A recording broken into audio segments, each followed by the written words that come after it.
I'm Molly. Welcome back to Mirror Readings. The 13th shadow of discord is an acoustic term, so I busted out the tuning fork. This 13th gene key has the shadow of discord, the gift of discernment, and the siddhi of empathy. So the secret of the 13th shadow has to do with listening. We are blocked from hearing harmonious vibrations by pessimism. So pessimism is the underlying dilemma of that 13th shadow of discord. And what it's essentially doing is telling us that life can never be that good. It's always looking for the negative. So it can't attune itself to being harmonious with life and other beings because of that fundamental pessimistic mistrust in life. I have this 13th key in my pearl, okay? So y'all know I've been going into professional situations my whole life and just seeing a bunch of problems and overworking myself and just telling myself over and over again, everything's a clusterfuck. Nothing can ever be peaceful. That's not true. We have to be aware of our own underlying motivations and agendas. And once we can really hear ourselves, then we can hear others. And again, what blocks us from hearing is pessimism. We're afraid of hearing something from ourselves or from someone else that we don't want to hear.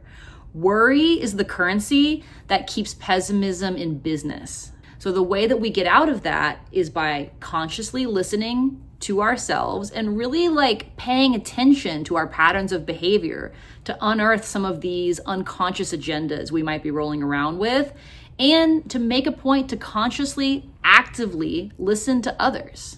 That secret of listening instantly brings us into the gift frequency of discernment.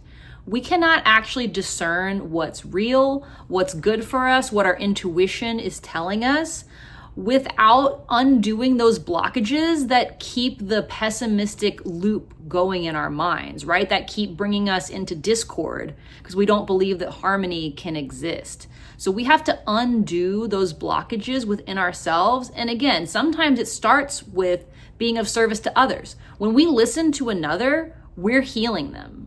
When we are listened to, we are healing ourselves. And sometimes it can be easier to serve another before we're able to sit with some uncomfortable conversations with ourselves. So try that. It doesn't matter who you're listening to, yourself or someone else. If you're consciously listening, you're in that gift of discernment.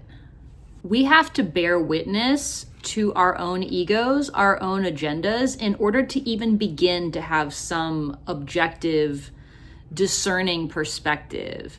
The other feature of this gift is that whereas discord is reflective of dissonance, this gift of discernment brings us into resonance with others just by that act of listening.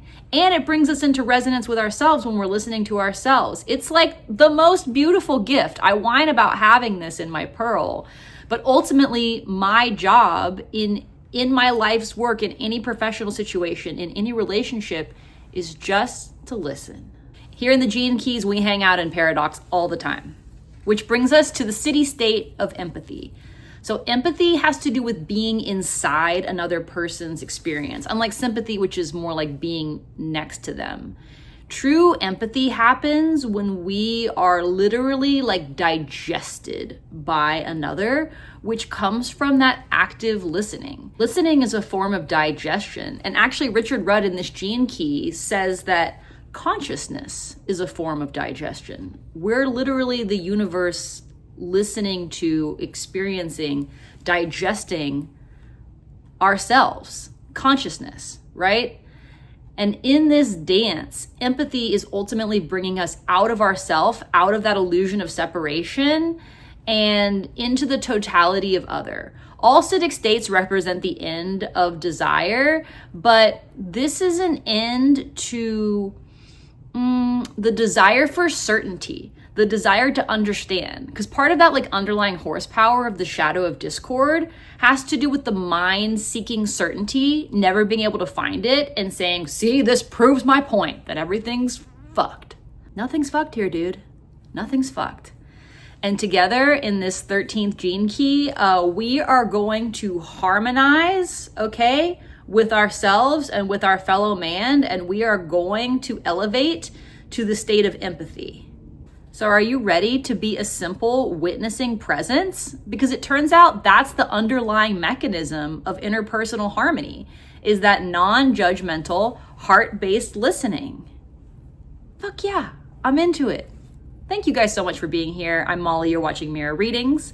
And if you'd like to get a reading with me, please visit my website, mirrorreadings.com. All subscribers to this channel get 15% off my offerings. And if you have questions, email me, mirrorreadings@gmail.com.